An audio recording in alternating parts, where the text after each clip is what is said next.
ఎవరిని విడిచిపెట్టదండోయ్. ఒకవేళ భగవంతుడైనా కాస్త ఎక్స్క్యూజ్ చేస్తాడు, కొంచెం కన్సెషన్ ఇస్తాడు, కొంచెం ఎగ్జంప్షన్ ఇస్తాడు. కర్మ చస్తే ఇవ్వరు. 1000 ఆవులు 1000 దూడలు ఉన్నాయి. దూడల కట్లు విప్పాం.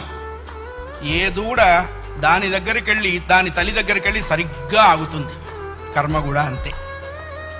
అవశ్యం అనుభోక్తవ్యం కృతం కర్మ శుభాశుభం. వండిన అన్నం తినలేకపోవచ్చు, చేసుకున్న కర్మని అనుభవించక తీరదు. చాలామంది కొన్ని అనవసర మాటలు మాట్లాడుతుంటారు. బ్రతకదలుచుకోలేదు, చచ్చిపోదాం అనుకుంటున్నా.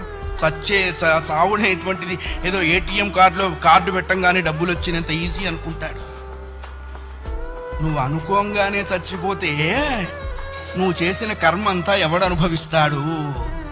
కర్మానుభవం అనుభవించడం కోసమైనా అది నిన్ను బ్రతికిస్తుంది. నీ